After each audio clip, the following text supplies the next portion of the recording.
Au nom du Père et du Fils et du Saint-Esprit. Amen. Aujourd'hui, mardi 23 mai de la 7e semaine de Pâques.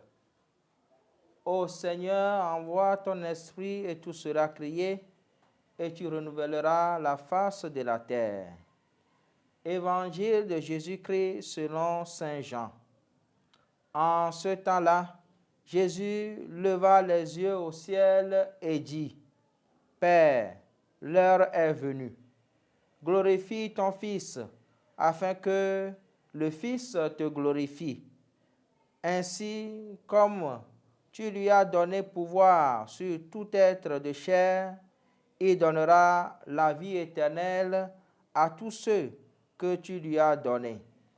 Or, la vie éternelle, c'est qu'ils te connaissent, toi, le seul vrai Dieu, et celui que tu as envoyé, Jésus-Christ. Moi, je t'ai glorifié sur la terre en accomplissant l'œuvre que tu m'avais donné à faire. Et maintenant, glorifie-moi auprès de toi, Père, de ta gloire, que j'avais auprès de toi avant que le monde existe. J'ai manifesté ton nom aux hommes que tu as pris dans le monde pour me les donner. Ils étaient à toi, tu me les as donnés, et ils ont gardé ta parole. Maintenant, ils ont reconnu que tout ce que tu m'as donné vient de toi, car je leur ai donné les paroles que tu m'avais données. Ils les ont reçues.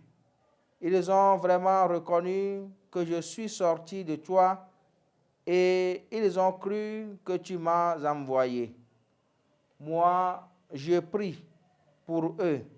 Ce n'est pas pour le monde que je prie, mais pour ceux que tu m'as donnés, car ils sont à toi.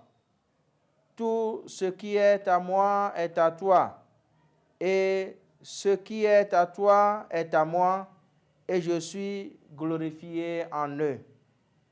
Désormais, je ne suis plus dans le monde. Eux, ils sont dans le monde, et moi, je viens vers toi. Acclamons la parole de Dieu. Louange à toi, Seigneur Jésus.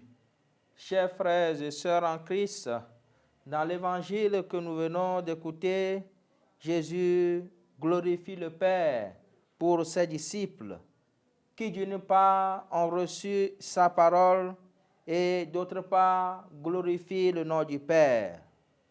Jésus donne la vie éternelle à celles et ceux qui ont reçu sa parole.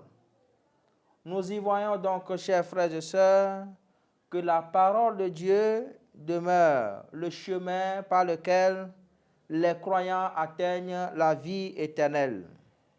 C'est cette parole qui glorifie les croyants. C'est cette parole qui révèle au monde que nous sommes des fils et des filles de Dieu.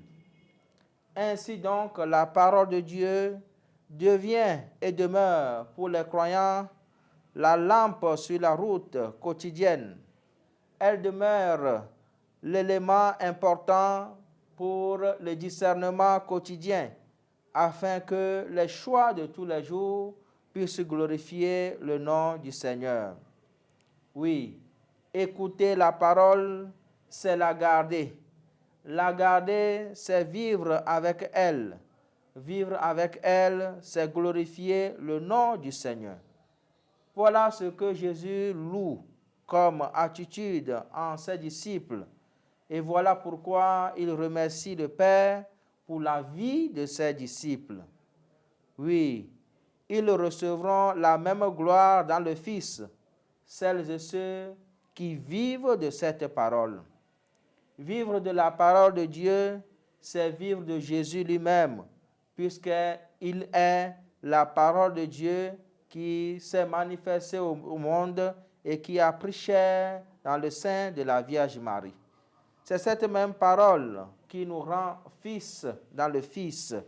Eh bien, demandons, chers frères et sœurs, dans cette célébration, la grâce d'être des amoureux de la parole de Dieu. Ensuite, que cette parole éclaire toutes nos décisions, afin que notre vie glorifie le nom du Père, maintenant et pour les siècles des siècles. Amen. Au nom du Père et du Fils et du Saint-Esprit. Amen.